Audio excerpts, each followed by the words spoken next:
Salut, c'est Rudy et je vous souhaite la bienvenue pour ce nouvel épisode des Secrets du sport.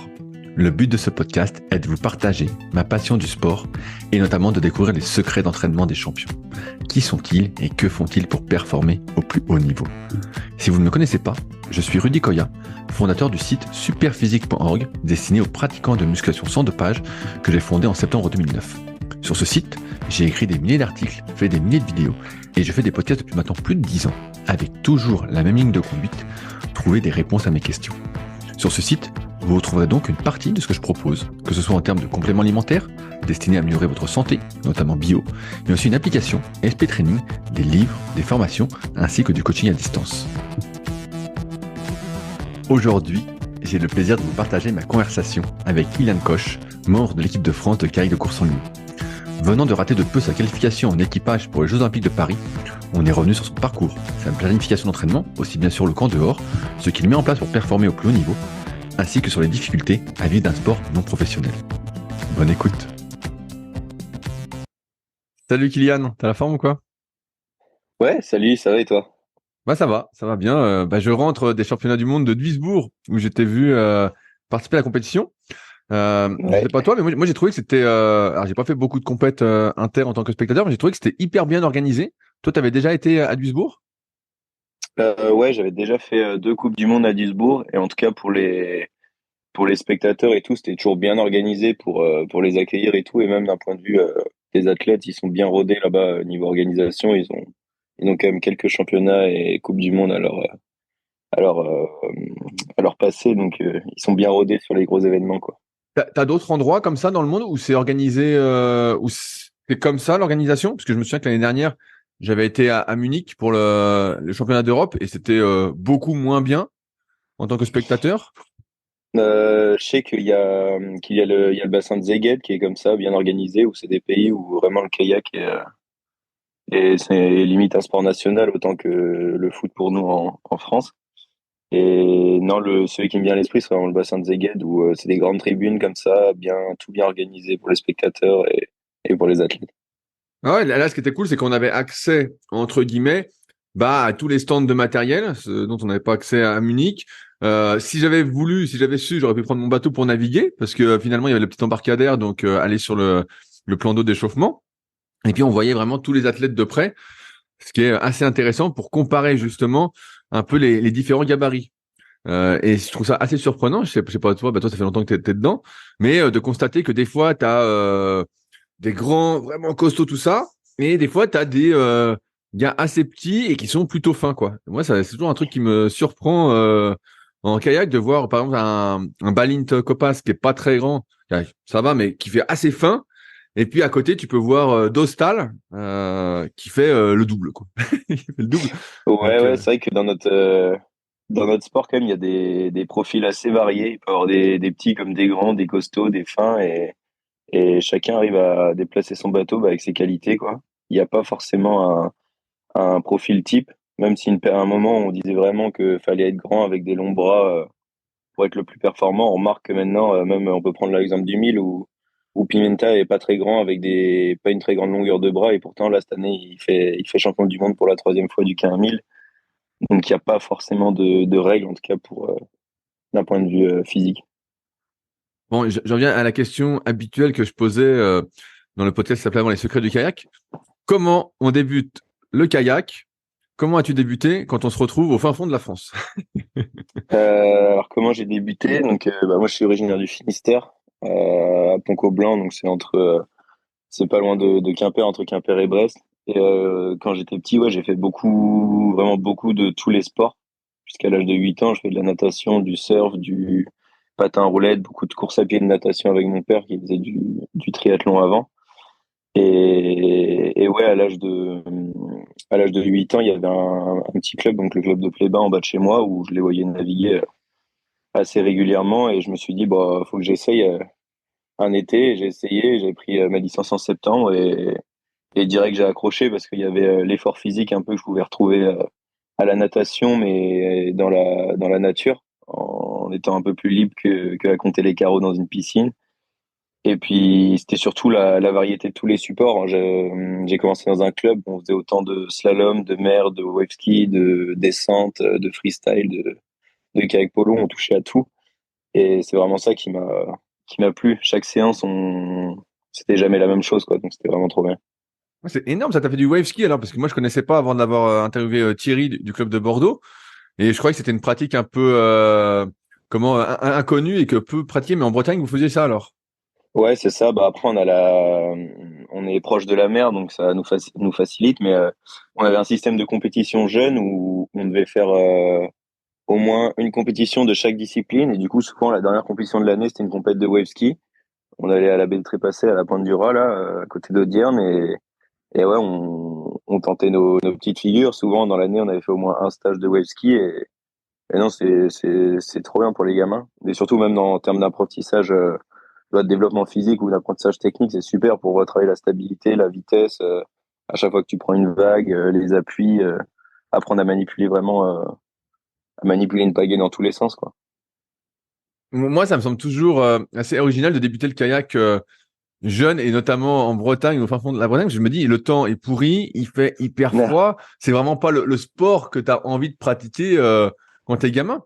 Est-ce que Non, pour ouais. compenser ça, il y avait un bon groupe d'entraînement, tu vois, vous étiez une bande de copains, ou comment ça s'organisait?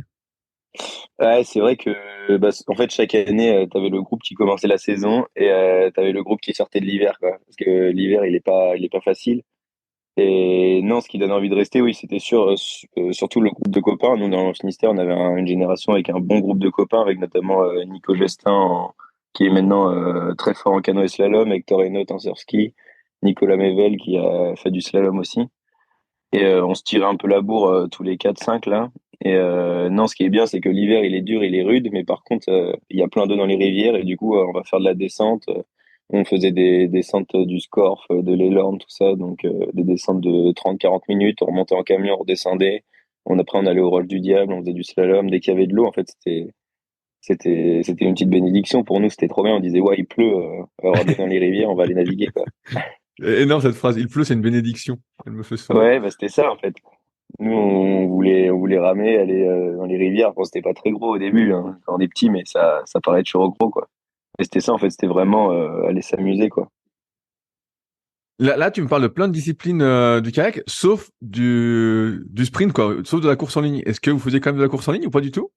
Ouais, ouais, non, non, bah, c'est vrai que j'en parle pas beaucoup, mais c'est parce qu'on a touché à tout. Et en fait, ce qui me marque le plus dans ma jeunesse, c'est vraiment les autres disciplines. Et en fait, on faisait tout le temps de la course en ligne. J'étais plutôt assez fort, mais je m'amusais plus dans les autres disciplines. Et je me suis, en fait, jusqu'à KD1, je pratiquais encore beaucoup le slalom et beaucoup la course en ligne. Et juste, j'ai décidé de me spécialiser à la course en ligne parce que de un, ouais, j'étais plus fort. Et comme j'ai ce petit instinct de compétition qui m'anime et où quand tu gagnes, tu te fais forcément plus plaisir. Et en slalom, peut-être un peu moins fort et surtout quand on arrivait sur des gros bassins, on arrivait, en fait, tu casses tout le temps ton bateau et c'est vraiment un truc moi qui m'énerverait un peu de casser mon bateau, surtout quand tu vois le prix des bateaux maintenant et je me suis orienté vers la course en ligne comme ça. Et en fait, je prenais autant de plaisir dans les deux, juste il a fallu faire un choix après arriver en cadet. KKD, c'est quoi? C'est 15-16 ans, c'est ça? Ouais, je crois que c'est 15-16 ans. Ouais. Et à ce moment-là, est-ce que tu es parmi les meilleurs Français de ta catégorie en course en ligne? Ou t'es loin? Bah, en course en ligne, minime 1, il y a les régates nationales, enfin les régates de l'espoir, ça s'appelle maintenant, Oui, oui. où c'est les catégories minimum, minime 2. En minime 1, je devais terminer quatrième du 500, du 15 500 et troisième en minime 2. Donc j'étais dans le lot, vers le podium, quoi, en tout cas. Ah ouais, donc t'avais déjà, t'es déjà un peu dans le haut du panier. À cet âge-là, 15-16 ans, il y en a beaucoup qui rentrent en pôle espoir. Est-ce que c'est ton cas aussi? Ouais, moi je suis rentré, bah, en fait, ma première année de cadet, j'étais encore au collège. Donc c'était l'année du brevet. Donc là, j'ai commencé à vouloir vraiment m'orienter vers le haut niveau. Du coup, je me suis rapproché de l'entraîneur du pôle espoir de Cesson, c'était Romaric Herbé à l'époque. Et il m'envoyait des programmations pour commencer un peu à m'habituer à avoir une structure enfin une comment dire, un vrai programme d'entraînement à me préparer en fait à l'entrée au pôle espoir pour mon année de KD2. Et du coup, ça, je le faisais tout seul chez moi dans le Finistère. On avait eu un peu tout seul. J'avais mes parents, ils m'ont équipé avec un peu de matériel de musculation. Et du coup, en fait, c'était le deal avec mes parents, c'était le soir quand je rentre, fallait que je fasse mes devoirs et que ça roule à l'école. Et après, je pouvais aller m'entraîner comme je voulais une fois que j'avais fait mes devoirs. Et du coup, je faisais ça, je me suis organisé comme ça. Et après, l'année d'après, du coup, il y a des tests d'entrée. Donc, j'ai réussi à avoir les tests d'entrée. En faisant troisième au championnat de France de fond de 5 km, j'avais pu me sélectionner pour une régate internationale à Piestany, où je crois que j'avais fait une médaille cette année-là en K4. Et du coup, ça m'a vraiment mis dans la dynamique du haut niveau. Et l'année d'après, ouais, j'ai décidé de partir à Cesson-Sévigné au pôle espoir et de vraiment rentrer dans une démarche de sportif de haut niveau, quoi. Bon, aujourd'hui, ben, je dérive un petit peu, je vais un peu loin, on reviendra après, mais t'es très musculeux, tu vois, pour ton gabarit. On voit que moi, je trouve que t'es une boule de muscle, hein. Ouais. Et là, tu dis que t'as commencé la muscu, bah, tu vois, assez jeune, tes parents t'ont acheté du matos et tout. Et est-ce que c'était courant de commencer la muscu si tôt? Car en même temps, je dis à ton époque, c'était il y a même pas 10 ans. Ouais. Est-ce que les autres faisaient aussi de la muscu? Est-ce que toi, t'étais déjà, parce que je vois ton père qui est assez solide aussi de nature. Est-ce que t'étais déjà musclé un peu de base? Non, j'étais pas très musclé de base. J'étais plutôt un profil. En fait, j'ai eu des périodes où je grossissais, où j'étais tout fin, je grossissais tout fin, mais pas très musculé. Euh, Pas beaucoup de muscles. Et en fait, même au début, dans mes catégories jeunes, j'étais plutôt un miller qu'un sprinter. J'arrivais pas du tout à sprinter sur du 200 et je m'en sortais sur le 500, mais je m'en sortais vraiment bien sur le 1000. Et non, ma masse musculaire, elle arrivait vraiment après mes années de pôle espoir. Et non, sinon pour revenir à la question, c'était pas, il y avait de tout. Il y a des gens qui pratiquaient pas du tout la musculation, d'autres si. Et moi, c'était vraiment une initiation à la musculation qui m'était proposée par Romaric, où c'était beaucoup de gainage.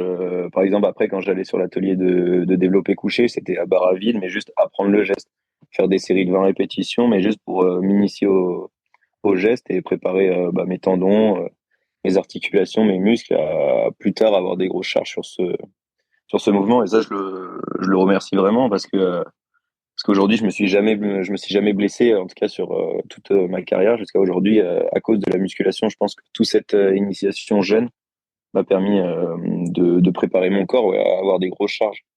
Donc ça, c'est vraiment intéressant. Et non, ça m'a juste préconstruit un physique, on va dire.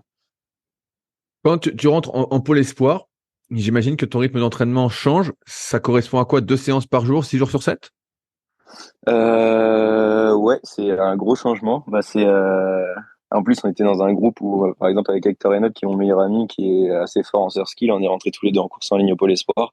Et c'était vraiment, nous, on voulait s'entraîner. Et dès qu'on pouvait, on s'entraînait. Donc, ça pouvait aller à se lever avant les cours le matin, aller naviguer à 6h30, ou faire une muscu ou un gainage, ou le vendredi matin, c'était natation. Et après, on avait cours. On mangeait à 11h45 et on avait 1h30 pour refaire une séance le midi. Donc, on allait s'envoyer une séance. Donc, c'était soit bateau, soit muscu.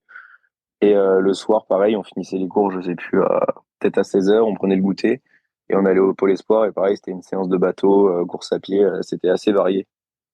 Ah ouais, donc Et ouais, c'est un souvent, énorme volume d'entraînement, quoi. je me souviens plus exactement. Moi, je suis pas du style à noter tous mes heures dans un carnet et tout. J'ai jamais été comme ça et je suis toujours pas. Mais c'était 2, 3 séances par jour et on avait au moins, je crois que le mercredi matin, par contre, on avait repos, enfin, on avait que cours et on s'entraînait l'après-midi, par contre. Et à chaque fois, on avait au moins le dimanche et le samedi après-midi off ou compétition, quoi.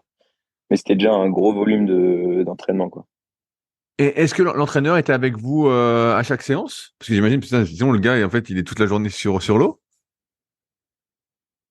Ouais, on avait tout le temps un encadrant. On avait la chance au Pôle Espoir de Cesson d'avoir 3 intervenants. Donc, il y avait Romaric Herbet, un peu la tête du Pôle Espoir qui nous entraînait au moins une fois par jour. Et après, on avait un intervenant, c'était Paul-Antoine Julien qui venait 2 fois par jour sur souvent des séances d'intensité en bateau, qui était très intéressant. Et après, on avait notre CTR Bretagne qui venait souvent pour les séances du matin nous encadrer. Donc, on était tout le temps encadré. Donc, ce qui était intéressant, c'est qu'on n'était jamais tout seul pour l'apprentissage technique. Et surtout, il y avait toujours cette histoire de dépassement on sait quand même que quand il y a quelqu'un sur le bord, t'augmentes un peu ton investissement et aussi quand tu as un effet de groupe, t'augmentes ton investissement. Donc chaque séance c'était pas à fond, il y avait des intensités qui étaient un peu gérées, mais tout était avec un investissement vraiment hyper intéressant, quoi. Et je dirais encore, parce que tu parles de technique, est-ce que c'est pas perturbant d'avoir trois intervenants différents qui donnent peut-être pas les mêmes conseils techniques, ou alors ils donnaient les mêmes conseils techniques?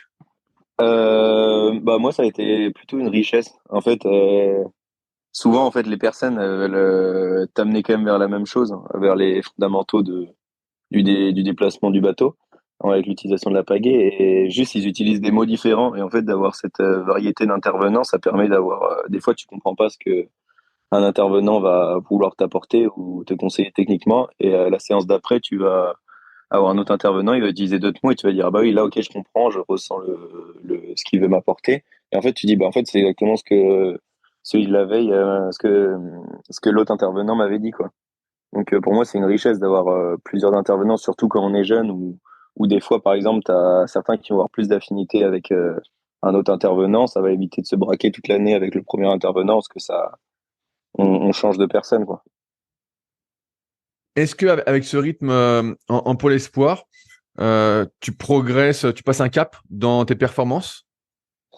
Ouais, je progresse très vite, bah, dès la première année. Donc, je suis KD2, donc je passais en KD1 à faire, je devais faire quatrième du 1000 mètres au championnat de France, donc KD, et je sais plus, huitième ou neuvième du 200 mètres. J'avais juste fait une médaille troisième sur le fond, donc j'étais vraiment plus axé sur le long avant. Et KD2, en fait, direct, j'avais l'équipe de France en tête. Et j'avais dit au coach, moi, je veux aller en équipe de France junior dès KD2. Et du coup, très vite, en fait, je sens que je progresse. Parce qu'il y avait déjà des juniors qui s'entraînaient avec nous, dont Antoine Le Gall, qui était un bon copain à moi. Et du coup, j'avais toute l'année des repères des meilleurs juniors sur la scène nationale. Et je sens que je me rapproche toute l'année. On arrive aux sélections et je termine troisième du K1000 et c'était des années où ils prenaient les 6 premiers. Donc je suis large passé en équipe de France. Et donc ouais, la première année, elle m'a fait vraiment prendre un cran. Après, les autres années, elles ont été un peu plus dures niveau marge de progression parce que je pense que j'avais pris beaucoup la première année et après, ça a été un peu plus dur de progresser, même si j'ai toujours été dans le haut du panier, on va dire. Mais après, ça a été vraiment un truc linéaire, moins un pic d'un coup, quoi. Euh, Est-ce que c'est courant d'être surclassé quand on est cadet, d'aller en junior, en course en ligne? Parce que j'ai l'impression que c'est la première fois que Euh, j'entends ça, mais ouais, non, bah à mon époque, sur ma génération, il n'y en avait pas eu depuis un moment. Avant, c'était la génération de Pierrick Bay. Pierrick Bay, il avait réussi à rentrer, mais lui, dès KD1, je crois, en équipe junior. Et après, non, sur ma période, c'était pas très courant. Donc, moi, c'était un petit objectif de toujours être un peu avec les plus vieux. Enfin, du coup, je me suis retrouvé tout le temps retrouvé avec des plus vieux. Jamais vraiment avec les gens de mon âge. Enfin, sauf après, même en catégorie moins de 23, en fait, je suis arrivé, j'étais jeune moins de 23 et j'étais direct avec les plus vieux moins de 23. Et, et non, moi, c'était vraiment l'objectif, ça, de taper les grands, quoi. mais est-ce que cet objectif, parce que tout à l'heure, tu parlais d'être compétiteur, tu l'as eu dès le début quand t'as commencé, j'imagine, un peu après avoir commencé le kayak, justement, de vouloir gagner, d'être en équipe de France, d'aller au plus haut niveau, ou ça s'est imposé petit à petit? Bah, c'est vrai que là, cet objectif de gagner, je l'ai eu, enfin, je l'avais déjà dans les sports où j'ai commencé avant.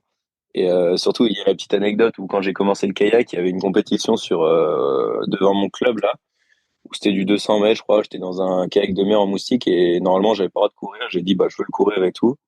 Et je me suis aligné. En fait, je pagayais n'importe comment. J'avais du mal à aller droit et tout. Et j'ai réussi à terminer deuxième. Et mon objectif, c'était vraiment juste de gagner. Et j'ai toujours eu cet aspect vraiment compétition qui m'anime. Même quand je faisais de la natation, on faisait les séances. Mon but, c'était d'atomiser la séance, quoi. Je voulais tout gagner tout le temps. On faisait de la course à pied à l'école. Je voulais gagner la course à pied.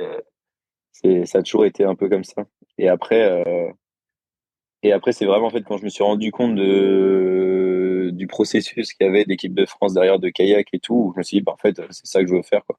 J'ai vu, c'était l'année où je commence, c'est 2008, c'était les Jeux de Pékin, donc j'ai commencé à m'intéresser à l'aspect olympique. Et puis j'ai regardé les courses, il y avait Fabien Lefebvre, je crois, qui prend une médaille à Pékin.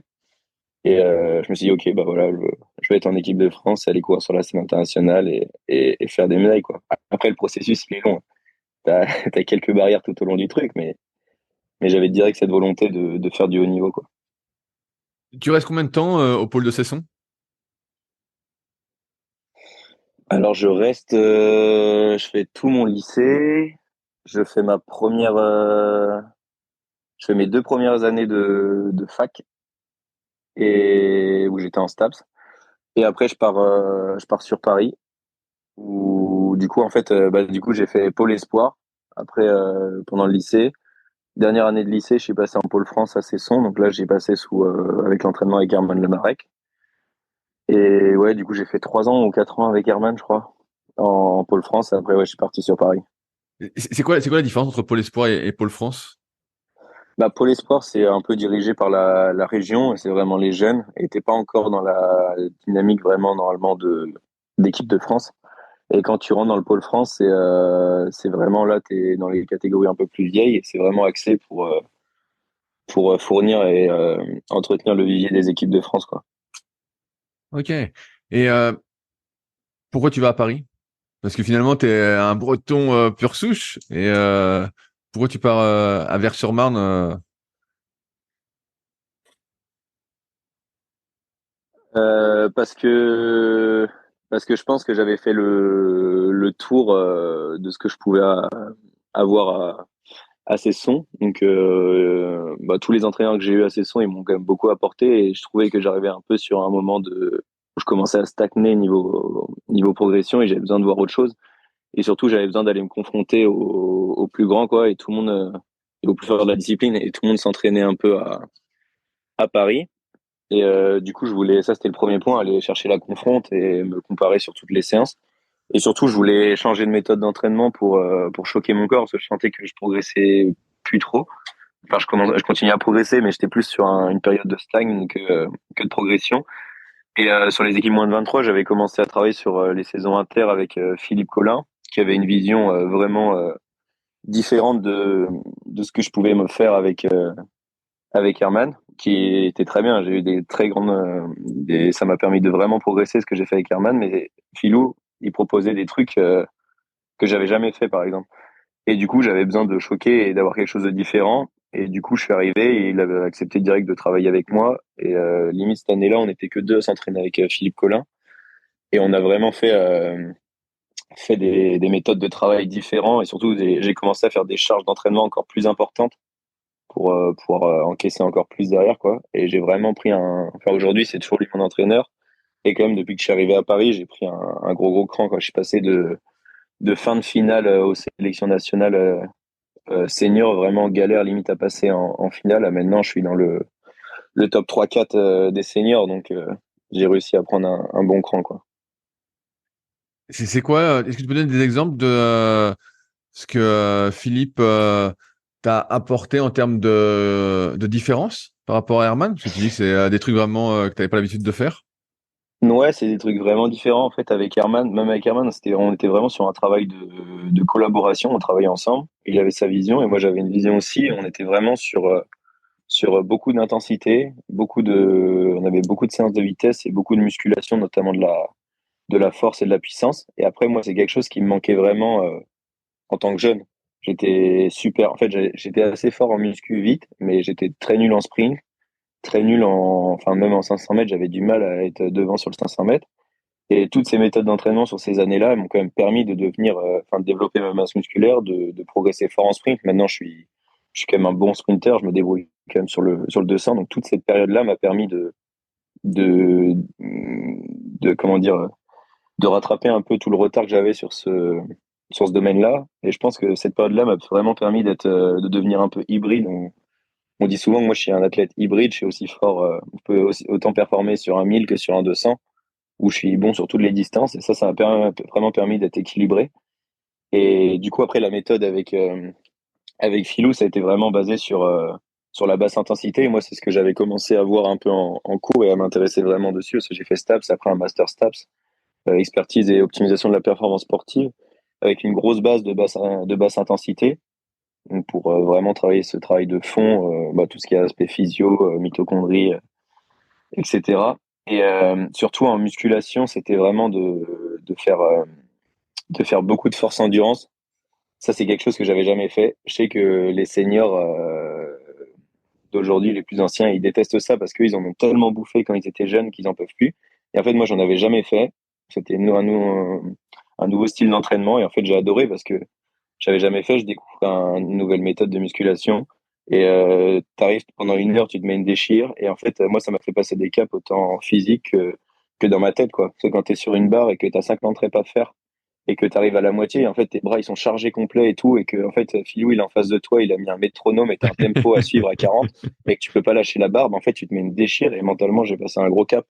Et après, du coup, je pense que, au point de vue physique, mes fibres musculaires, elles sont devenues beaucoup plus endurantes, et j'ai pris un gros cran là-dessus. Et après, aussi, il m'a offert la possibilité il lançait une dynamique un peu d'entraînement, via l'hypoxie, que ce soit par des répétitions de sprint sous hypoxie, ou alors des cycles, des stages de 3 semaines en chalet hypoxie, on combinait avec des RSH et on s'entraînait en pleine. Et du coup, très jeune, il m'a pu me mettre là-dedans. Et ça aussi, c'est des choses qui m'ont forcément apporté, quoi. Et aujourd'hui, on garde cette dynamique un peu d'entraînement. Mais non, c'était à la fois, c'est la méthode de Philou, en tout cas, depuis que j'ai commencé avec lui, c'est vraiment un mélange de tout ce qui a été fait dans les autres années et qui ont permis d'être très fort à des athlètes, mais mélangé à en fait tout ce que la science peut nous apporter aujourd'hui et des trucs nouveaux. Donc c'est vraiment un bon mix, je trouve. En tout cas pour moi. Peut-être que chez moi, ouais, vas-y. Si je comprends bien, en fait, vous polarisez énormément l'entraînement. Tu vois, Ouais, tu c'est vois, ça. pas mal C'est d'athlètes vraiment basé d'endurance sur et c'est vraiment un l'entraînement. entraînement Ouais, polarisé sur l'eau. Donc ouais, c'est ça. Bah, en c'est fait, soit hyper intense, soit basse intensité, seuil ouais, 1, c'est quoi, ça. si je comprends Et bien. c'est environ 80% de basse intensité et 20% de haute intensité. Voilà, Enfin, exactement. ça a beaucoup été basé sur les travaux un peu de Laurent Schmitt, qui travaille à l'école de ski de Prémanon et qui a sorti beaucoup d'études sur les entraînements en altitude. Et sur la muscu, donc ça ressemble beaucoup, parce que tu parles de 50 reps, est-ce que c'est sous forme de circuit, un peu comme le fameux circuit C2 d'aviron, tu sais, le truc affreux que personne n'a envie de Ouais, c'est faire? ça. Bah, en fait, Ah, ok, ok. Donc il y a le circuit, je sais pas comment on l'appellera, K2 pour, ouais, pour non, courir. la classique, c'est la classique, la plus facile, celle que tu fais le samedi matin, c'est la V0. Ah, il y a V0, il y a des noms comme ça, Ouais, il y a quelque des chose. numéros, il a le bon vieux carnet historique où tu as V0, V1, V2, V3, V4. Et je crois que le V, c'était historiquement pour dire vert. En fait, c'est la séance de Vers-sur-Marne et c'était V1, V2. Ok, ouais, bah donc ça ressemble énormément. Est-ce Ouais, qu'en c'est. Bah, ouais, vas-y. Oui, je t'en remets un peu. En faisant ça, est-ce que tu as quand même maintenu ta force? Parce que tu sais, des fois, on entend des choses comme quoi, si tu travailles trop en série très longue ou trop ton endurance, on va le simplifier comme ça, et ben tu perds en force. Est-ce que toi, tes max se sont maintenus, par exemple en muscu? Bah, quand je suis arrivé, j'étais arrivé avec des max sur 1 RM assez haut. Je crois que j'étais à 145 par exemple en développé couché. Et pour quelqu'un de mon âge, c'était assez élevé quand même. Et non, j'ai baissé assez vite parce qu'en fait, l'objectif, c'était, on gardait par exemple, une fois par semaine, une séance de force max ou de puissance pour justement essayer de maintenir ce niveau de force max. Et après, c'était que de la force endurance. Et sur la première, bah, les 2, 3 premières années, j'ai perdu en force max. Mais en fait, je suis descendu à 135, par exemple, de 1 RM. Mais par contre, après, ça a jamais descendu en dessous. Et par contre, j'ai progressé sur des tests de minutes en DC ou en TP. J'ai progressé sur le max de rep à 100 kilos. En fait, j'ai vraiment progressé en puissance et en endurance. Et après, j'ai perdu un peu en force max, mais ça m'a permis de quand même maintenir un assez haut niveau qui reste quand même bien. Et après, quand on s'est mis à faire des répétitions de sprint en hypoxie, donc c'était des 10 secondes, récup 30 secondes, donc avec une simulation de 3000 mètres d'altitude, sans faire de force max, mes niveaux de force max ont réaugmenté, donc je suis revenu autour des 140. Et après un hiver, on a testé. Moi, je sentais que j'avais besoin de vitesse pour progresser. Et on a fait des cycles de force-vitesse, donc avec pas beaucoup de poids, mais vraiment de l'explosivité. Et des cycles de 3 semaines. Et souvent, c'était dans l'hiver. Et avec ça, bah, en fait, j'ai repris en force max où j'ai tourné autour des 145, encore un peu plus, je crois. Et c'était mon plus haut. Et maintenant, en fait, je tourne entre 140 et 145 sans, par exemple, faire beaucoup de force max ou des gros cycles de force max ou d'excentrique comme ça. Donc voilà, ça a pas trop impacté ma force maximale, quoi. Ouais, mais ça m'étonne pas. Mais après, moi, je pense que en kayak, la force max est un peu surévaluée quand je vois des fois. certains qui s'entraînent, et dans d'autres pays aussi, hein, pour gagner 2,5 kg ou 5 kilos sur un maxi. Je pense que ça change rien à ta vitesse et qu'effectivement, si on analyse le 1000, qui est un effort plus aérobie qu'anaérobie, eh Ouais, ben, t'as plus intérêt à avoir une méga force endurance qu'à être, ouais. qu'à faire 150 au coucher, quoi. Non, non, ouais, moi je suis complètement d'accord avec ça. Mais après, quand même, je trouve qu'il faut quand même réussir à maintenir un bon niveau de force max et Voilà, quelques voilà. séances, faut quand même de bien aligner tes fibres. Et ça permet quand même, rien que d'un point de vue technique, d'avoir une bonne progression technique et de maintenir un bon geste technique aussi. Je pense que c'est pas inintéressant de garder, mais des gros cycles aujourd'hui, surtout qu'on a plus de 200. Moi, je suis plus trop pour. Et après, je suis pas un grand fan de musculation aussi, donc les grosses charges et tout, c'est pas trop pas trop mon Est-ce que t'es aussi fort au tirage planche? J'ai toujours été un peu plus faible en TP. Voilà, par exemple, si je prends mes derniers tests qu'on a fait sur le 1RM, je dois être à 140 Ah ouais, en non mais DC et 120 en TP. Donc, il y a ouais. Mais tu pèses combien? Tu fais quoi? 80 kilos, même pas? ouais, bah, affûté 78, 79 et sinon toute l'année entre 80 et 83, ça varie. Et non, par contre, je suis vraiment meilleur en tirage sur les tests endurance et les tests puissance. Test puissance, c'est quoi pour toi? C'est max de rep à 100 kilos, par exemple, par rapport, en fait, on a une charge par rapport au poids de corps. Donc, moi, je dois mettre 100 kilos. Et c'est le max de rep qu'on peut faire à 100 kilos. Mais alors, combien t'en fais? Dis-moi, voir si je peux te suivre. Bah, en disant ça, j'ai un peu oublié combien j'avais fait. Ah merde. Mais je crois que j'étais peut-être au mieux, j'ai dû faire peut-être 16 ou 17 reps ou peut-être 18 reps. En DC, en TP, je faisais le même truc à peu près. Ok, ouais, ouais, donc ouais, c'est solide de TP. Qu'au coucher, je vois, mais TP, c'est solide. Est-ce qu'il y a, tu sais, à l'époque de Kirsten Neumann, 96, il avait amené aussi d'autres tests, notamment le 5 km en course à pied. Euh, Est-ce que c'est des Ouais, choses que vous faites toujours, malgré le fait que là, vous avez un entraînement quand même très polarisé?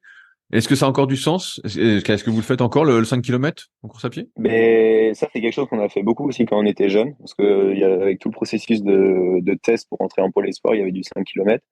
Donc on faisait souvent des tests 5 km pour évaluer un peu l'endurance et aussi la résistance. Et on l'avait pas fait pendant un moment, et depuis ces 3 dernières années avec Philippe, il l'a remis au programme. Et c'est pas inintéressant, je pense, d'un point de vue où on fait des gros stages volume PPG dans l'année, enfin 2 fois, où on va, par exemple, en octobre-novembre, on va partir 3 semaines à Font-Romeu, on va faire beaucoup de vélo, de course à pied, de natation, un peu de kayak et un peu de machine à pagayer. Et ouais, ça permet d'évaluer cette progression un peu aérobie en dehors d'un support de kayak, parce qu'en fait, l'hiver, aller claquer un 2000 sur le lac de Verre, bah, c'est compliqué d'évaluer la performance parce que l'eau, elle est froide. Nous, on n'est pas forcément équipés pour aller forcément à haute intensité vite. Et il y a du vent et en fait, c'est super dur de s'évaluer sur le support kayak. Après, on peut toujours faire sur machine à pagayer, mais je sais pas si tu as déjà claqué un 2000 en contre-la-montre sur machine à Ouais, pagayer, ouais, c'est pas très agréable. je vois exactement ce que ça fait, tout à fait. Et du coup, en fait, de le faire en course à pied, ça permet d'évaluer nos qualités physiques et sur un autre support aussi de nous changer un peu la tête, en fait. Après, moi, je suis pas du tout un grand fan de course à pied, surtout sur piste ou sur route. En fait, bah, j'aime bien le faire, mais je suis pas très fort. De un, je suis pas très grand, et de deux, la plus grande partie, ma taille est répartie sur mon buste, donc j'ai des petites jambes. Et, je suis pas, quand c'est plat, je cours pas très vite. C'est mieux quand ça monte. C'est quoi, pas très vite? Tu fais quoi? Tu fais 20 minutes? Sur 5 km? Non, je crois que c'est en dessous. Enfin, je sais plus. Non, je retiens jamais les trucs comme ça. Moi, je suis pas du tout à retenir les chronos et tout, même à chaque fois là en caquette quand on dit on passait au 250 en 39, ou moi j'ai aucun repère. C'est plutôt un repère de comparaison aux autres que autant moi. Mais non, je retiens pas trop les chronos. Mais enfin, je suis pas dégueu. Je suis On- pas un mauvais coureur. Je suis dans le milieu du panier, quoi. Mais et surtout, moi, ce que je trouve hyper intéressant dans ce test 5000, même à la fin, on est passé sur un test 3000. C'est que, en fait, en plein milieu de l'hiver où justement on fait pas beaucoup de haute intensité, bah là, en fait, on sait que sur cette semaine de test, on va arriver, on va aller sur la piste et en fait, on va se mettre une déchire monstrueuse parce que courir un 3000 ou un 5000 sur piste, c'est horrible. C'est horrible. Pendant 5 km, t'es au rupteur et en fait, dans la tête, tu dois te mettre une déchire et il faut quand même stimuler un peu cet aspect où tu dois te rentrer dedans et je trouve ça hyper intéressant sur d'autres supports, quoi. Est-ce que vous avez des tests en vélo? Parce que je vous ai vu faire beaucoup de vélo cette année. Des fois, je me suis dit, putain, mais c'est stage kayak vélo, de ce que vous montrez en story. Est-ce qu'il y a des tests en vélo ou c'est juste vraiment, encore une fois, pour Hum, l'entraînement polarisé et faire du seuil 1 de manière globale? non, ouais, non, on n'a pas de test en vélo et c'est vraiment pour faire des sorties longues, vraiment au seuil 1 et aussi, du coup, là, on est vraiment sur l'aspect plus de l'hypertrophie un peu du cœur et faire vraiment de la basse intensité super longue sans aller bouffer le peu de fibres rapides qui nous reste du haut du corps, quoi. Enfin, non, en fait, on en a quand même beaucoup, mais ça permet de faire vraiment du long, d'avoir un gros volume de basse intensité sans trop attaquer le haut du corps d'un point de vue des fibres musculaires, quoi. Aujourd'hui, tu parlais tout à l'heure en pôle espoir que c'était 2, 3 séances par jour. Est-ce qu'aujourd'hui, on est toujours sur le même rythme? On est toujours sur le même rythme, mais avec des volumes beaucoup plus importants. En fait, des fois, au Pôle Espoir, on se retrouvait avec des séances de 40 minutes ou 45 minutes, parce que bah, de un, on n'était pas forcément équipé pour faire plus, et de deux, on n'avait pas forcément le temps. Là, aujourd'hui, on a le temps, et surtout, enfin, moi, depuis 5 ans, j'ai fait des volumes monstrueux, et chaque année, on se disait avec Philou, faut qu'on rajoute 2-3%, 2-3%, 2-3%, et on arrive aujourd'hui avec des volumes vraiment monstrueux. On arrive sur des semaines où par exemple, à Font-Romeu, je crois que je suis monté jusqu'à 26 ou 27 heures d'entraînement dans la semaine, avec tout ce qui est natation et tout. Et bah, par exemple, si je peux te donner une journée type de ce qu'on fait à Font-Romeu, donc là, dans le contexte, on est dans un stage préparation physique générale, donc où on fait un peu tout support. Et donc, on va nager le matin, on est à 7 heures dans l'eau, on nage 1 heure. Donc là, c'est souvent en très basse intensité, en natation. On va prendre un petit déj.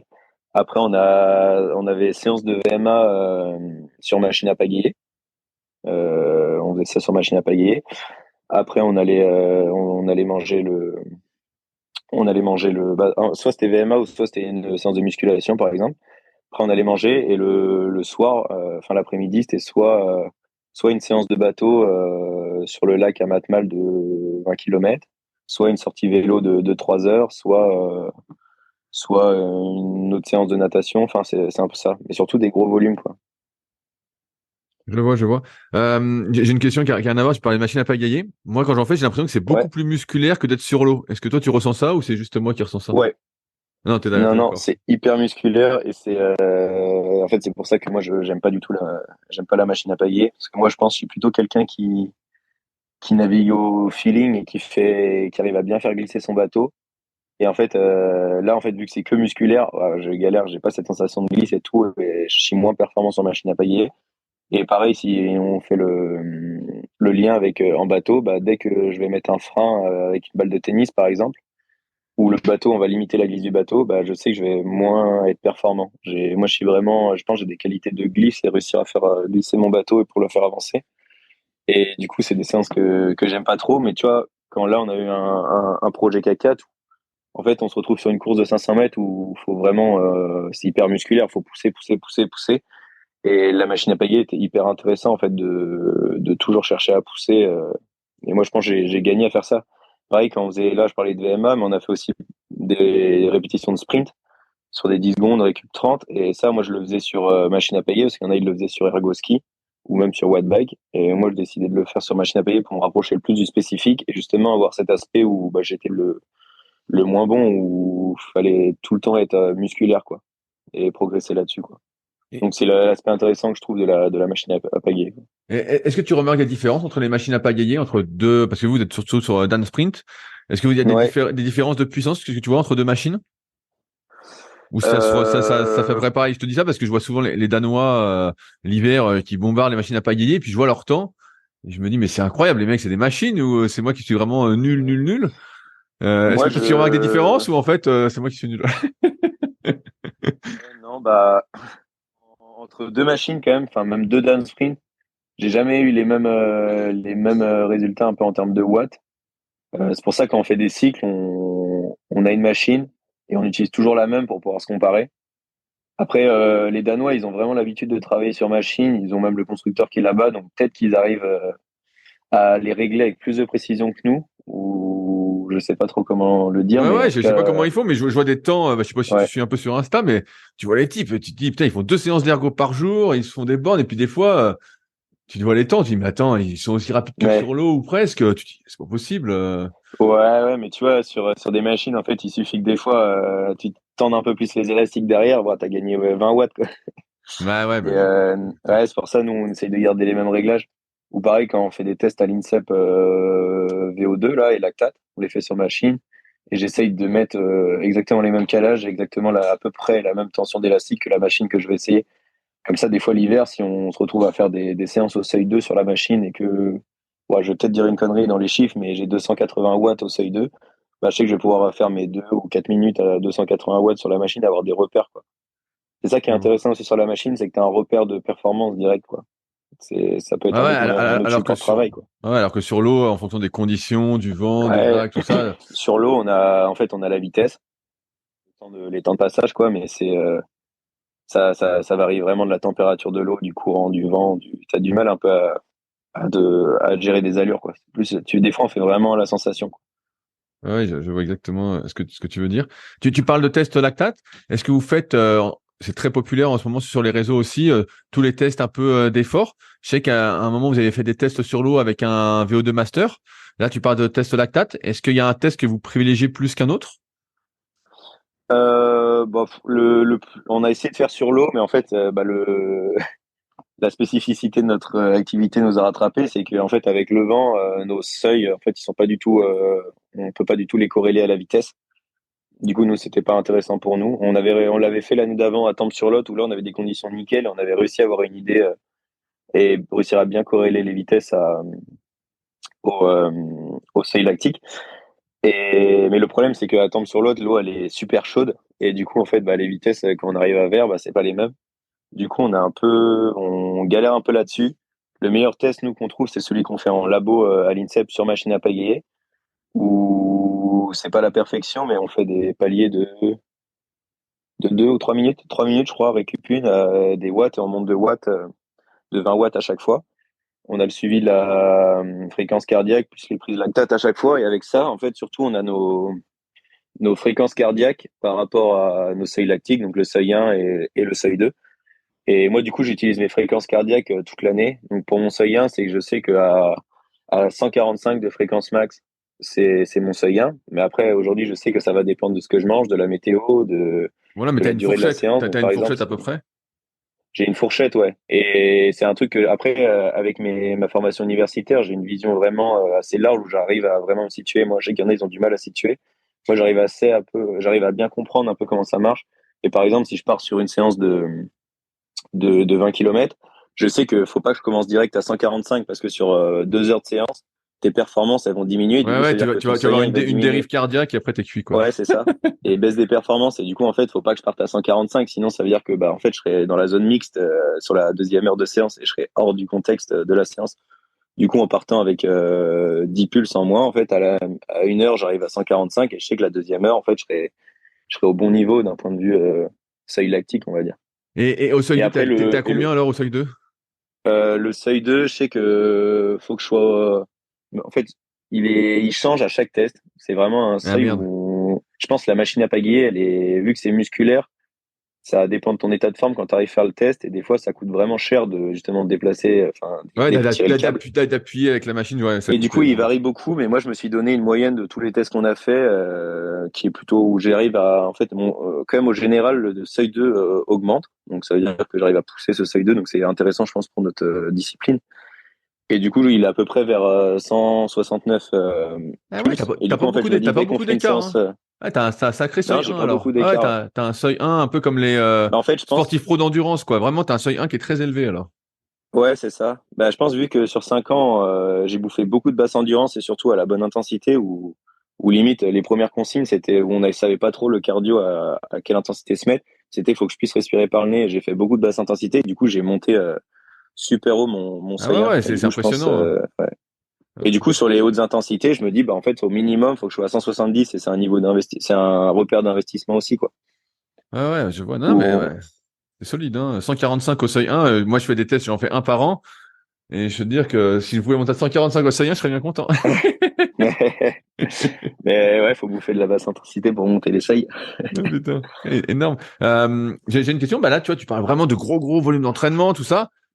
Mais de ce que je sais, le kayak, c'est pas un sport professionnel. Donc, comment on fait? Est-ce que tu as des aides de l'État? Est-ce que tu as je sais pas, un contrat avec une entreprise, un CIP? Comment ça marche? Parce que Sur ces dernières années, j'ai eu la chance. En fait, mes parents m'accompagnent vraiment beaucoup dans mon projet, donc ils n'ont jamais hésité à m'aider dans le financement de mes saisons et même à faire des sacrifices pour que moi je puisse m'investir à 100% dans mon sport. Après, j'ai eu la chance, enfin, en tout cas, je me suis donné les moyens de faire des études à côté, où avec ces études, j'avais des bourses universitaires, donc qui me permettaient d'avoir un minimum pour vivre, pas dans la misère, quoi, mais du coup, survivre un peu. Et la saison dernière, où on fait 6 aux mondiaux et 3 aux championnats d'Europe, ça m'a permis j'ai un poste à NS depuis janvier. Donc, un poste à NS, c'est mon club qui m'embauche en tant que sportif professionnel. C'est financé à plus de la moitié par l'Agence nationale du sport. Et après, le club soit finance de sa poche, soit trouve des partenaires publics ou privés pour financer l'autre partie de mon salaire. Et ouais, aujourd'hui, cette saison, je suis sportif professionnel pour mon club, le club de Saint-Grégoire. Et ça, c'est vraiment une petite révolution pour notre sport et même pour moi, parce qu'en fait, on peut essayer de trouver des partenaires privés, mais on commence pas à cotiser pour la retraite, on n'a pas d'assurance maladie payée enfin, dans le cadre du boulot. C'est beaucoup plus serein et sécurisant pour tout, quoi. et ça, c'est des contrats sur plusieurs années? Est-ce que c'est une situation pérenne, ou je veux dire, c'est renouvelé chaque année en fonction des résultats?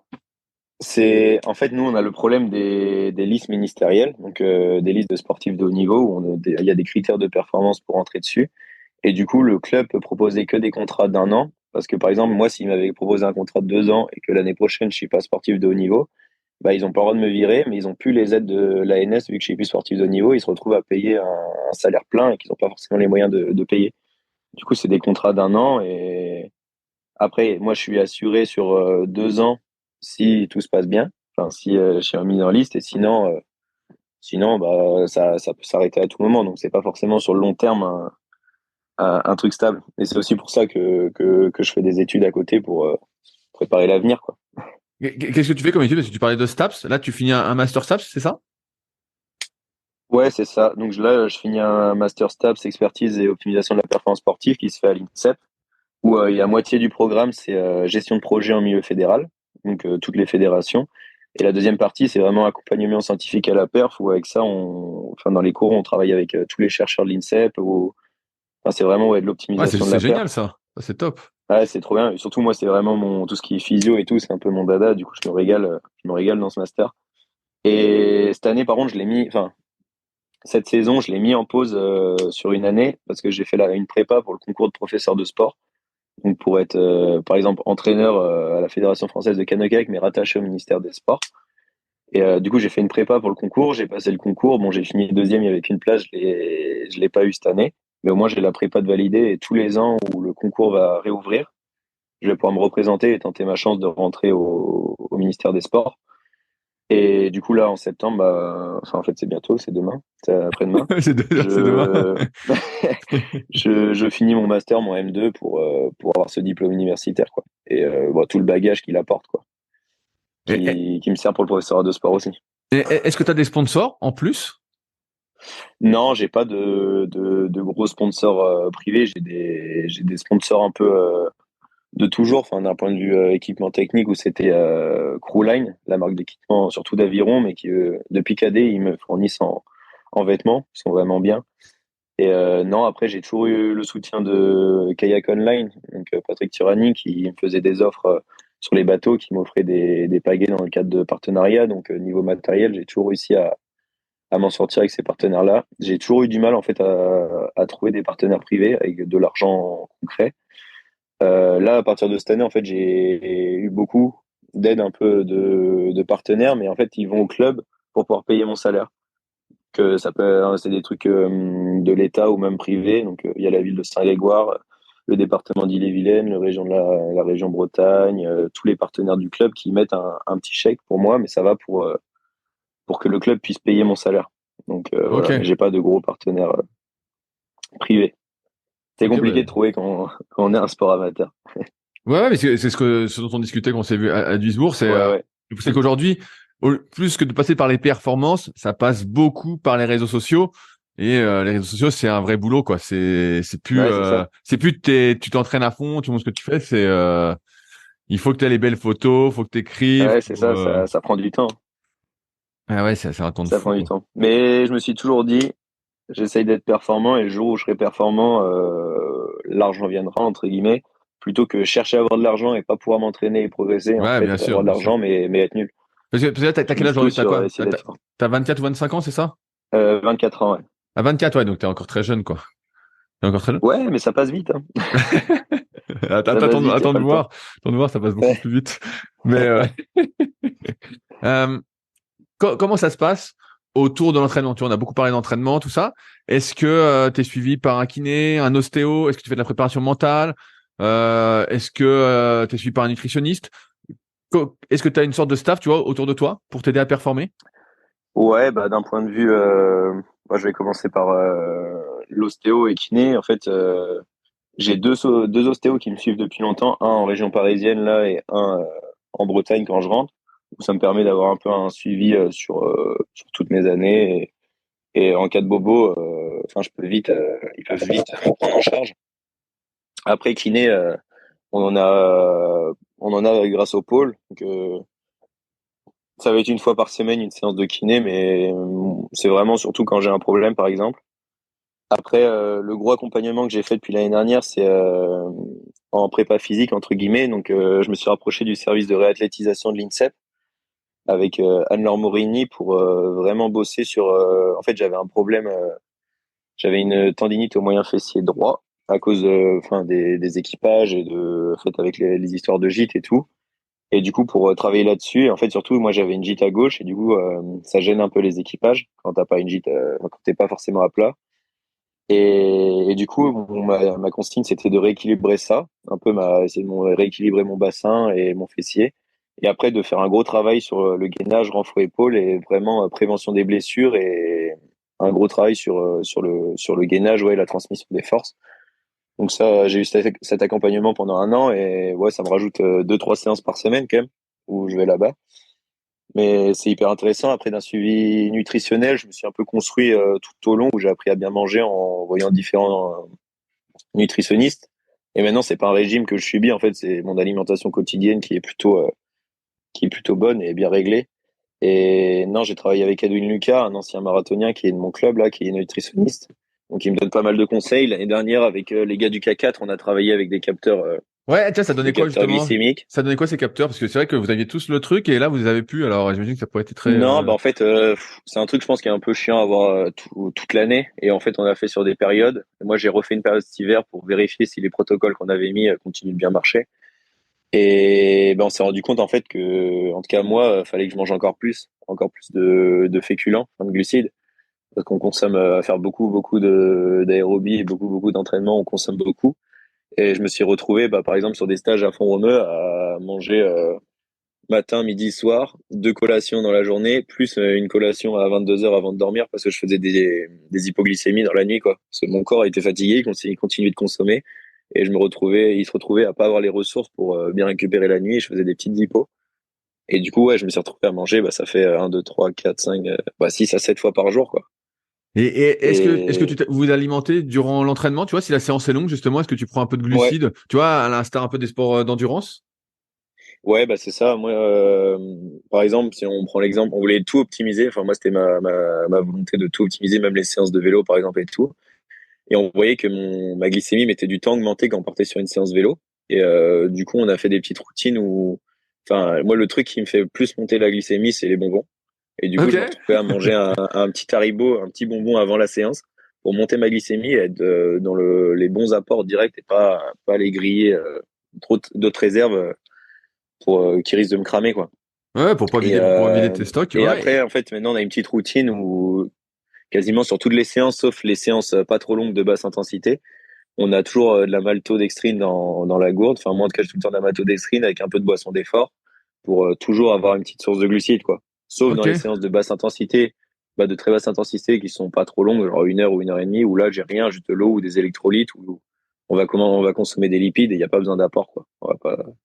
Faut pas trop en rajouter non plus, mais Et c'est je, t'es à quelle quantité? Parce que tu vois, moi je regarde aussi les sports d'endurance, souvent on entend des chiffres de fou, les mecs sur les Ironman, ils prennent 100 grammes par heure et compagnie. Là, en kayak, c'est combien? Vous prenez quoi, 30, 40, Ça, 50? je Je sais sais pas pas. du tout. J'ai pas le grammage exact Ok. Ouais, de c'est la intéressant. séance. En tout cas, c'est intéressant Ouais, de voir ça. Euh, j'ai une autre question, je dirais un peu. Là, on sort de Duisbourg. Ça s'est pas super bien passé pour le K4 et pour la qualification aux Jeux Olympiques. ouais. J'imagine que c'est encore un peu tôt pour analyser les choses. Euh, Est-ce que tu as des pistes, toi, de ce qui vous a manqué? Parce que l'année dernière, ça s'était plutôt bien passé, tu vois, entre les championnats du monde, les championnats d'Europe. Euh, et là, les Coupes du Monde, c'était pas super bien passé, déjà. Et là, je pense que Ouais, c'était l'apothéose de la saison. C'était pire que les Coupes du Monde, malheureusement. ouais, ouais. Est-ce que tu as une analyse, toi, de ce qui s'est mal passé? Bah, c'est un peu dur. Faudra faire les bilans là, et je commence à essayer de les faire. Et surtout, en fait, la semaine prochaine, je pars faire un trip en vélo dans les Alpes d'une semaine où je vais passer mes journées à rouler. J'aurai le temps de réfléchir et faire les bilans là-dessus. Mais mais non, en fait, on s'est entraîné comme l'année précédente, voire mieux. On a tout préparé. Je pense, d'un point de vue personnel, de mon point de vue, on n'a jamais été aussi vite que cette année dans cette embarcation. C'est juste que la discipline, elle s'est tellement densifiée qu'aujourd'hui, t'as pas le droit à la moindre erreur où il fallait qu'on prenne encore un plus un cran cette année et on n'a pas réussi à le prendre. Aujourd'hui, j'arriverai pas à analyser. En fait, on est arrivé sur, je pense, ça peut être aussi de la confiance parce qu'on est arrivé sur des coupes du monde et des Jeux européens où on n'était pas forcément affûté pour la compétition parce que la Coupe du Monde c'était après les sélections. Du coup, moi j'ai eu un gros pic de forme par exemple aux sélections nationales. Et 2 semaines après, je crois, on s'est retrouvé en Coupe du Monde et on avait refait un peu de volume pour retravailler et tout. Et je suis arrivé fatigué sur les Coupes du Monde. Et aujourd'hui, en fait, avec la densité de la discipline, tu peux pas arriver fatigué pour en espérant faire une grosse performance. Donc, on se fait un peu ramasser en Coupe du Monde. Derrière, on se dit bon, voilà, c'est dur, mais c'est parce qu'on n'était pas en forme. On va essayer d'arriver en forme aux Jeux européens. Mais on a quand même fait beaucoup de volume avant les Jeux européens, qu'une semaine un peu de récup, affûtage. On n'arrive pas à affûter comme jamais aux Jeux européens. Bah, pareil, même scénario. Notre confiance, elle prend vraiment un gros coup. Après, tu remets beaucoup de choses en question, que ce soit le mode d'entraînement, est-ce que c'est le bon bateau, est-ce que c'est les bonnes personnes. Tu remets tout en question, tu perds peut-être un peu de temps. Moi, j'ai surtout perdu, je pense, du jus ouais, mentalement. Et il y a peut-être un manque de confiance sur ça où on s'est pris 2 tôles et en fait, tu arrives au mondiaux, t'es pas serein du tout. Et même si on va le plus vite, il n'y a pas le petit truc en plus qui nous permettait d'être devant. Parce que tu vois, en demi-finale, on fait vraiment une course quand on voulait le faire. On avait une grosse demi, mais toutes les demi étaient grosses. Et on passe pas. C'est pas grand chose, mais juste ça passe pas en finale. Et bon après en fait la finale B, Ouais, t'es plus c'était dedans, de toute la façon, la course la finale. plus horrible que j'ai eu à courir. Tu sais dès que tu passes l'arrivée de la demi-finale que c'est mort pour les quotas et derrière c'est un enfer. Donc c'est sûr que le résultat il est vraiment pas bon, mais ouais c'est peut-être un manque de confiance en nous. Enfin c'est dur un peu d'évoluer dans une dynamique annuelle où enfin, en fait tu te prends que des sur tous les points intermédiaires tu te fais ramasser quoi. Après, tu as pas mal parlé de données. Donc là, j'ai Euh, pas le bilan exact de quelle piste aujourd'hui. oui, je te disais, tu as pas mal parlé de données dans le podcast. Et j'imagine que comme Non. vous faites pas mal d'hypoxie avec Philippe, qu'il a fait des formations, tout Ouais. ça, vous suivez un peu le HRV pour voir un peu votre forme cardiaque, tout ça, au jour le jour. Est-ce que je me trompe ou vous suivez des indicateurs, tu vois, pour voir un peu votre forme, le suivi de votre forme? Ouais, Bah en fait, ouais, on utilise beaucoup le HRV, donc là, sur les gros stages de volume et tout, pour individualiser un peu les charges et tout. Mais en fait, c'est que on s'est rendu, enfin moi en tout cas d'un point de vue, parce que je les Philou, il me traite les données et tout, mais moi j'essaye un peu de les analyser et de comprendre comment ça marche aussi. Et en fait, il y a jamais de moment dans l'année, même quand on se met des grosses charges, où je suis au fond du trou et du coup je pense je peux m'entraîner. Et peut-être qu'en fait, en tout cas d'un point de vue personnel, j'ai peut-être arrivé à la limite de l'utilisation de l'HRV pour vraiment voir mon état de forme, parce qu'en fait, j'encaisse tellement bien maintenant que j'ai jamais de gros état de grosse fatigue, et peut-être trouver d'autres moyens d'évaluer vraiment la fatigue. Donc là, je vais prendre le temps de faire des bilans aussi et de trouver d'autres pistes, mais il y a d'autres données, peut-être, après, c'est des trucs qui peuvent coûter cher.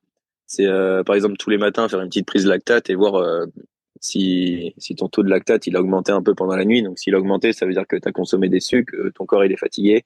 et qu'il a besoin de consommer. Et ça peut être d'autres données plus internes, quoi. Je sais pas. Mais aujourd'hui, en tout cas, sur l'année, on a utilisé tout ce qu'on pouvait utiliser, j'ai l'impression. Et ouais, voilà, c'est un peu compliqué de faire le bilan tout de suite aujourd'hui. Si jamais, moi, j'aime bien utiliser aussi, tu sais, un petit dynamomètre, un truc que tu peux trouver sur n'importe quel site à 30 ou 40 euros pour voir ta Ouais, poigne au jour le jour. Et d'a priori, de ce que j'ai pu lire, il n'y a pas eu 15 000 trucs, mais ça te permet de donner un peu ta forme nerveuse, tu vois. Et est-ce que tu auras du jus ou pas de jus, quoi, si tu dois faire une ouais. intensité ou... Bah, c'est vrai que ça, on n'a jamais utilisé, mais c'est vrai que ça peut être C'est intéressant, assez surtout. simple, ça, c'est assez simple à mettre en place, tu vois, ça Ouais, coûte 30 balles, ouais. t'arrives à Surtout quand voir. tu vas t'aligner sur des séances où il faut être un peu explosif et tout, si tu peux évaluer ton niveau nerveux avant, c'est vrai que c'est intéressant. Ouais, c'est des petits trucs. Moi, j'en ai un, mais bon, je m'en sers pas beaucoup, mais je me suis dit, sait-on jamais. Ouais. Sait-on jamais. Mais ouais, Là, après le HRV, quand même, moi je l'ai beaucoup utilisé sur les 5 ans. et tu faisais le tilt test ou tu faisais un truc plus simple? Bah, en fait, il a varié au cours des 5 ans, les protocoles ont varié, mais là, le dernier, c'était 6 minutes allongé, 6 minutes debout au réveil. Et, euh, et ouais, voilà, c'était ça. Ah ouais, donc ça prenait du temps. Ça prenait du temps. Ouais, ça prend du temps, ouais, par contre, ouais.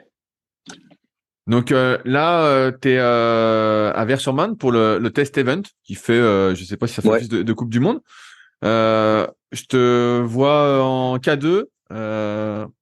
Est-ce que je veux dire, est-ce que ça se passe bien déjà pour toi, ce K2, comparativement au K4? Ouais, bah là, l'idée, en fait, en sortant des championnats du monde qui sont pas très bien passés, l'idée, c'était enfin, de se faire plaisir. Et moi, je voulais changer, quoi. Enfin, pas refaire du K4 ou je voulais faire du K2 et du K1000 ouais, essayer de prendre du plaisir sur cette course. Du coup, ouais, là, je fais du K2 avec Guillaume Burcher sur cette Coupe du Monde. Et là, on a fait la série, ça se passe plutôt bien. Après, on sait que l'avantage, c'est qu'on est monté plusieurs fois dans l'année ensemble, mais à chaque fois, c'est assez bien compatible, donc on va pas galérer sur cette course. Et après, le K1000, ça fait longtemps que je l'ai pas couru. Et j'avais envie de reprendre des repères un peu sur cette distance. En fait, je sais pas comment je vais organiser l'année prochaine ou sur quelle distance je vais m'aligner. Et du coup, ça permet de reprendre des données et surtout de changer un peu les esprits, quoi. J'allais dire, t'as fait un super 1000 lors du départ du 5000 à Duisbourg, comme t'avais prédit. Ouais, ouais, ben, c'était la stratégie. Ouais. C'était Fallait la partir stratégie, fort. De toute façon, on l'a bien vu, et après, putain, après c'était la mort, hein. Après, j'ai vu que c'était la mort. ouais, c'était la mort, surtout en sortie du premier virage. J'essaye de me placer dans la vague de Fernando Pimenta et il y a le Canadien qui me laisse pas la place. Et il tape mon gouvernail, du coup, il me le tord un peu. Et après, c'est le jeu du 5000, hein. On sait qu'il y a de la casse. Et après, derrière, avec le gouvernail un peu entamé, ouais, j'ai galéré dans les vagues. Et, et ouais, non, fallait finir, c'était cool à faire. De toute façon, même en tenant la vague, avec la spécificité des portages, je me serais fait distancer à chaque portage, donc Bah ouais, mais, j'aurais pas joué grand-chose, mais c'était cool à courir, c'est un bon format. ouais, mais c'était marrant parce que tu dis là, comme tu fais le 1000, je dis, bah, t'as déjà fait un super 1000. Ouais, ah, je Ça vais serait refaire le cool. même. Bah ouais, on fait le même. Et là, t'as déjà fait les séries du 1000 ou pas encore? Non, ça commence cet après-midi. Ça commence cet après-midi. Ok. Ok, Ouais. bon, bah, je vais suivre, ok, je vais suivre. Je vais suivre de loin, vu qu'il n'y a pas de retransmission vidéo, malheureusement. Mais, Non. en tout cas, c'est cool. Et j'arrive au bout de mes questions, Kylian. Est-ce que toi, il y a des sujets qu'on n'a pas abordés, que tu souhaitais aborder? Bah, non, là, ça me vient pas à l'esprit comme ça tout de suite. Bon, bah, Non, bah, non, ce que le sujet que je peux dire, c'est s'il y a des jeunes qui m'écoutent, c'est de forcer sur le bateau, de continuer et de faire surtout d'utiliser tous les autres supports. Parce qu'on voit beaucoup de clubs aujourd'hui qui se spécialisent soit que dans le slalom directement, soit que dans la descente, soit que dans la course en ligne. Et moi, je pense vraiment il y a une grosse richesse à aller utiliser toutes les formes de pagaie qui existent et d'embarcation pour devenir vraiment un bon pagayeur. Quand tu arrives à pagayer dans une rivière hyper grosse et à utiliser tous les mouvements d'eau, à utiliser le dos de ta pale, le devant de ta pale, à faire des déplacements latéraux, des appels, des dénages et tout, c'est que du plus pour, euh, pour plus tard. Et surtout, je pense que si tu mets un gamin direct dans un bateau de course en ligne et que dès l'âge de 8 ans, il fait course en ligne, course en ligne, course en ligne, course en ligne, course en ligne, il aura du mal à performer sur le long, très long terme avec peut-être petite barrière mentale, quoi. À un moment, tu te lasses, je pense, de la discipline. Et après, tu vois, je dis ça pour le bateau, mais ça va être pour tous les sports, en fait. Faut toucher à tout. C'est vraiment un truc que je défends, même là, dans le cadre du professorat de sport et tout, c'est un truc que je défends. Que si un jour je suis entraîneur, je proposerai aux jeunes, quoi. Eh ben, super. S'il y en a qui veulent te suivre, suivre ton actualité, est-ce que tu as un petit compte Instagram à nous partager? Ouais, c'est ça, c'est mon compte Instagram, je crois que c'est Kylian Koch. Faut écrire Kylian bien, c'est Quilian, et après normalement vous me trouvez. Et voilà, ouais, c'est là où je suis le plus actif. Sur Ouais, les bah, autres réseaux, je suis pas tu très mets pas mal de actif. stories. Tu mets pas mal de stories, donc ça va. Ouais, Pas j'essaye beaucoup, mais tu mets pas mal de d'alimenter stories. un peu plus. J'essaye d'alimenter un peu plus. Et bah, c'est cool. Et bah, merci de ton temps, Kylian. Et puis, Ouais, merci à toi. on va suivre la suite avec intérêt. Ça marche, merci beaucoup. Salut à tous. Si vous êtes encore là, c'est que l'épisode vous a plu. Dans ce cas, je vous invite grandement à m'aider à faire grandir ce podcast en mettant une note de 5 étoiles et un commentaire d'encouragement sur l'application de podcast où vous l'écoutez, et plus particulièrement sur l'application podcast d'Apple. Cela m'aidera d'autant plus à accueillir les meilleurs athlètes et spécialistes français de l'entraînement grâce à la crédibilité que vous me donnerez. En attendant, je vous souhaite un bon entraînement et à la semaine prochaine.